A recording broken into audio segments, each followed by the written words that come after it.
Okay, let's talk about Metropolis Zone. Here is the worst offender in Sonic 2.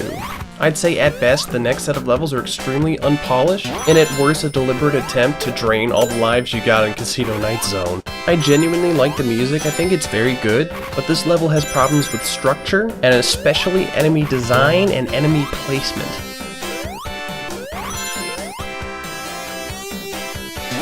Let's start with the Shellcracker. Its hitbox has kind of been improved since the Genesis version, but it's the way it's placed that is one of the most obnoxious things about this level. It's possible to hit it, it's not invincible, but you can only hit it from the back, and every other way will cause you to take damage. This wouldn't be a problem except they're placed in very tight corridors with very low ceilings. How the heck you're supposed to jump over 80% of these is beyond me.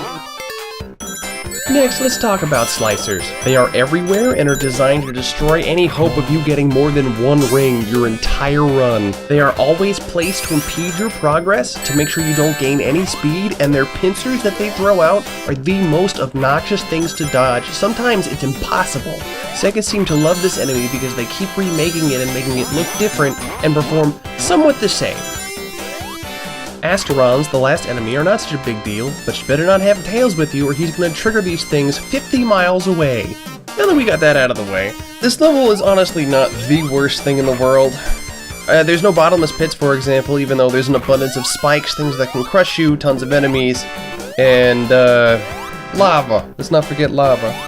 And besides the questionable hitboxes from Steam, which I understand why it hurts you, but why is it? This level's a mess.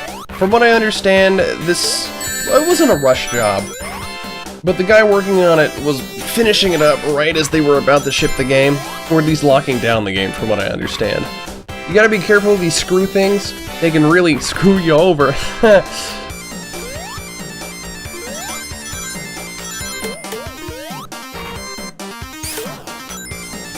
This is what I'm talking about with enemy placement right here. There's no way over that. If I had the insta-shield, it wouldn't be so bad, but that's ridiculous. Also, watch that projectile. That can and will hit you. Projectiles will follow you the entire game, if you let it. Now, with these blocks, you gotta be careful because they go counterclockwise and they're not synced with each other. I mean, they are, but they aren't. So, if you're patient and you're keeping an eye out, you shouldn't have any problems getting knocked off of that. If you stand there, you won't get hit, so don't worry about that too much. Hey, look! It's an enemy place in a really obnoxious spot, and I'm so glad I was actually able to get around that.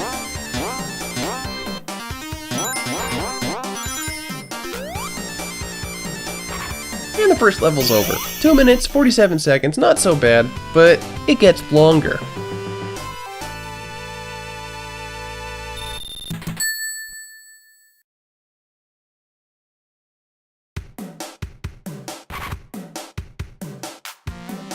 Act 2 starts off right with lava right at your feet, so don't roll down any hills. Hey look, how are you supposed to get that one? Oh well, I guess you'll just have to take a hit. It's the beginning of the stage though, so I guess you don't really have to worry. Don't go to the left, it's not worth it. Yep, that was a good spot.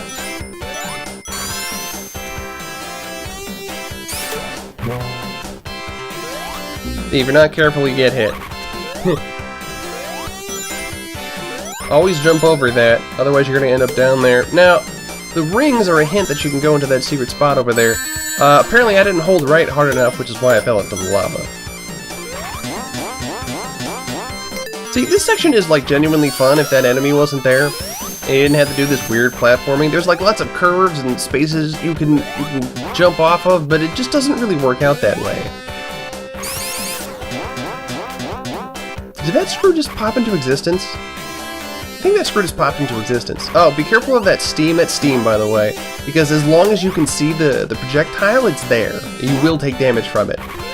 Hey look, another one! Okay, I'll say that one was my fault.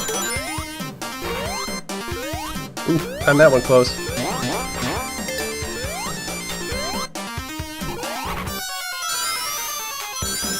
See, look, that was fun.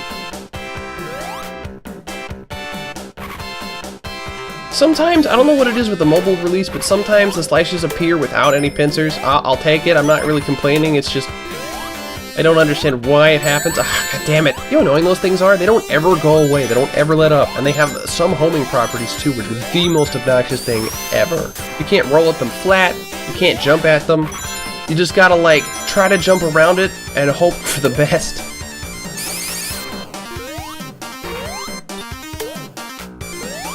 Oh. See, when you're too cautious, you don't make jumps like you're supposed to. If they explode far enough off screen, their projectiles won't land though, so just be careful. Oh, and don't think you're gonna be smart and go up there while the things are exploding, because you will get hit.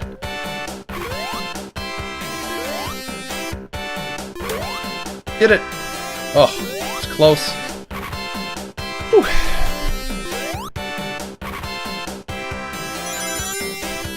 I find it weird that speed is required in some of these sections, when speed will get you into a lot of trouble with enemy placement.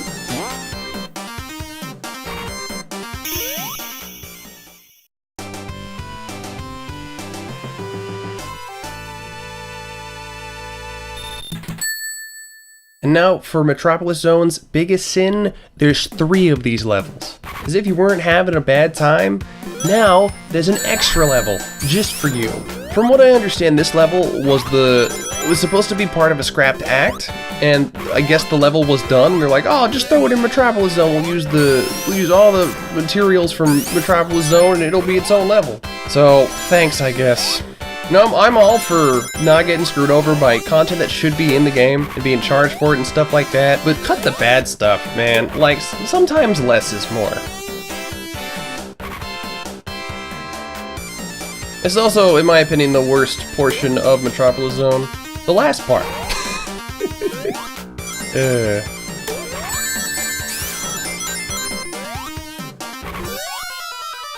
Those stylized platforms aren't just cosmetic, they all have different heights, so it might not work like you think it does if you're trying to jump off it or gain some speed.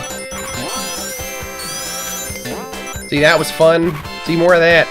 Less asterons, less shell crackers, less all of that stuff. Just cut it out.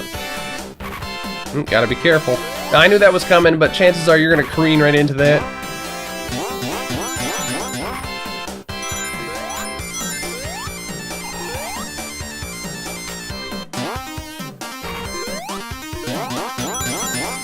Whew. Got a little nervous there. Oop. See, I didn't look before I leaped. I got hit. But not here. You look, and then you leap.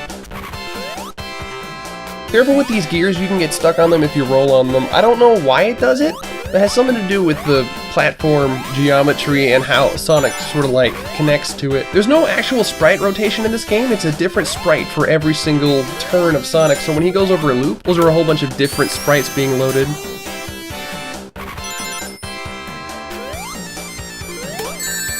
There's really no way around that one. Like, what? Like, why? Why? For this one, I know for a fact you can go all the way up just running and the asterons won't hit you, unless you have tails, in which case be careful when you jump off.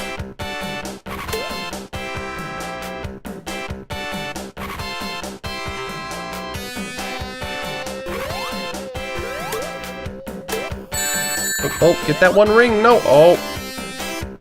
You never want to be in this situation where you're going up here and there's enemies that can kill you, and it's just, you don't want that. Oh, but the slicer there doesn't have his pincers, so you know what? I'll take it. Good. Good. Alright, now, be careful with this platform. You actually have momentum while you're on it, so you'll go flying off it if you're not careful. Now, there is a legitimate way to do this boss without getting hit, but I don't really care. This boss takes a long time if you do it that way. Basically, you just hit him, he puts down a little inflatable thing. I assume it's inflatable. Like a balloon or something. I don't know. And then you just hit him.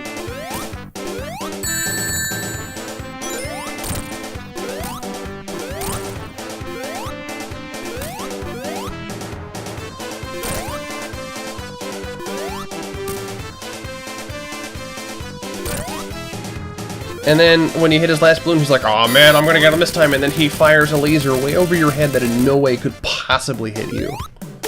Well, at least the boss is easy compared to the stage I was on. It's a good thing I like the music on this stage.